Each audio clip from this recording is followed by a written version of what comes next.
আজকের ভিডিওটাতে তোমরা দেখতে পাবে অনেক অনেক চাঁদের টুকরো বা সোনার কণা। কেন বলছি? আজকে যাচ্ছি আবারও পিকনিক মেয়ের স্কুলের সব ফ্রেন্ডদের সাথে। আর অত কুচিকাচা মানে আমাদের কাছে সোনার টুকরো চাঁদের টুকরো কি, তাই তো? সবার কাছেই সবার সন্তান তাই। যাকগে, আমরা প্রথমেই খাওয়া দাওয়াটা সেরে নেব। কচুরি দোকান থেকেই কিনে আনা হয়েছে, বাচ্চাগুলোর খুব খিদে পেয়ে গেছে। তাই একজন আন্টি সবাইকে আগে বসিয়ে দিয়েছে যে তোরা আগে খেয়ে নে, বাচ্চাগুলো আগে খেয়ে নিক, তারপর আমরা খাবো। এই যে আমাদের মহিলা মহল, সব বন্ধুরা, মেয়ের বন্ধুর মায়েরা মানে আমরাও এখন খুব বন্ধু। প্রথমেই কফি, তারপর আমরাও কচুরি নিয়ে বসে খেয়েটে নিয়ে তারপর সবাই আনাজ কাটতে বসে পড়েছি। এই যে আমাদের মাধুরী ম্যাডাম প্রথমেই রান্না টান্না শুরু করে দিয়েছে। তার আগে আমি যদিও চাটনিটা করে দিয়েছিলাম, প্রথমেই মিষ্টিমুখ দিয়ে শুরু হলো আর কি।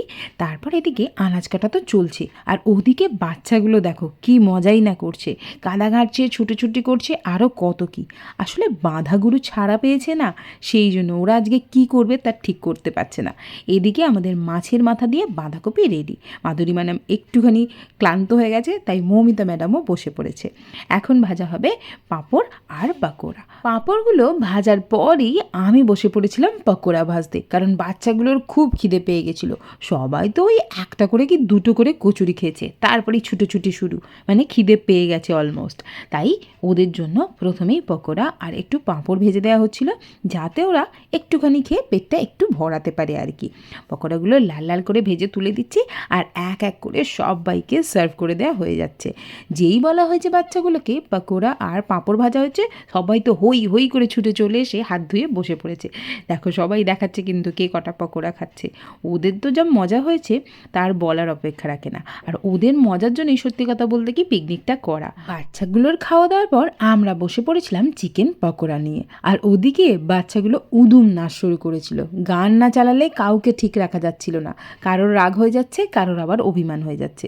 আবার কেউ তো মাঝে মাঝে একে অপরকে ঠুকেও দিচ্ছে, আবার কেউ কেঁদেও ফেলছে। সে যে কি মজার জিনিস, আমরা খাচ্ছি আর বসে বসে এনজয় করছিলাম ওদের এই দুষ্টুমিগুলো। বেশ ভালোই লাগে, নিজেদের ছোটোবেলার কথা মনে পড়ে যাচ্ছে।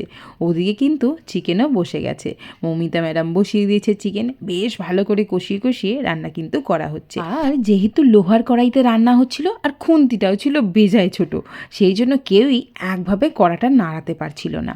সবাই সেই জন্য একটু একটু করে সবাই নিয়ে মাংসটাকে ভালো করে নাড়িয়ে নাড়িয়ে কষিয়ে দিচ্ছিল। প্রথমে মৌমিতা বসলো, তারপর আমি বসে পড়লাম। আমারও নাম কিন্তু মৌমিতা, তাই পিকনিকে একটু কনফিউশনই হচ্ছিল কোন মৌমিতা। তারপর বসে পড়েছে আমাদের মাধুরী ম্যাডাম। মাধুরী ম্যাডামও ভালো করে কষিয়ে কষিয়ে রান্নাটা করছে। তবে কড়ার মধ্যে রান্নাটা করা হচ্ছিল বলে না কি সুন্দর একটা কালচে কালচে কালার এসছে, বেশ ভালোও লাগছে। তারপর হয়ে গেছে আমাদের ফ্রায়েড রাইস। এইবার একেবারে মেন কোর্সে আমরা বসে পড়েছি। প্রথমেই আবারও কচিকাচাগুলোকে খাওয়াতে বসিয়ে দেওয়া হয়েছে, কারণ ওদের নাচা গানা করে খুব খিদে পেয়ে গেছিলো। আমার মেয়েটা তো বন্ধুর পাশে বসে পড়েছে দুটো ফেভারিট বন্ধুকে নিয়ে। তারপর এদিকে বসেছে তার আবার একটা প্রিয় বন্ধু। যাক, মজা করতে করতে ওদের দিনটা কাটলো, আমাদেরও বেশ ভালো লাগলো। তবে বিকালটা অনেক হয়ে গেছিলো, আর সেদিনকে খুব একটা ভালো রোদও ওঠেনি, তাই মশাটাও একটু ছিল আর কি। ওদের খাওয়া দাওয়ার পর আমরাও বসে পড়েছি মায়েরা খেতে। তখন বাচ্চারাই আমাদের ভিডিও করে দিচ্ছিল। এটা কিন্তু আমার মেয়েই ভিডিওটা করে দিয়েছে, একটু এলোমেলো করেছে আর কি, হাত কাঁপছে দেখে বুঝতেই পারছো। আমরা একদম হাঁড়ি কুড়ি নিয়ে বসে পড়েছি, যাতে কাউকে আর উঠতে না হয়, যারই যেটা দরকার সেটার জন্য হাত বাড়ালেই পাওয়া যায়। খেতে খেতে তো আমরা এদিক ওদিক দেখছিলাম, কারণ বাচ্চাগুলো যে কখন কি করে তার নেই ঠিক। খেতে খেতে সন্ধেও হয়ে গেছিলো, কিছু খাবার বেঁচে গেছিলো, তাই সবাইকে ভাগ করে দিয়ে দেওয়া হচ্ছিল, যাতে বাড়িতে নিয়ে গিয়েও রাত্রে আর রান্না টান্না করতে না হয় আর কি। আসলে সবাই তো সারাদিন খাটাখাটুনি করেছে, চাইছিল বাড়িতে গিয়ে একটু রেস্ট করতে। আর বাচ্চাগুলো এতই ক্লান্ত ছিল, ওদের দেখে বোঝা যাচ্ছিল, কিন্তু ওদের অ্যাক্টিভিটিতে একেবারেই বোঝা যাচ্ছিল না। ওরা পড়বে আর ঘুমোবে। যাক, দারুণ কাটলো আজকের দিনটা। তোমরা কি বলো?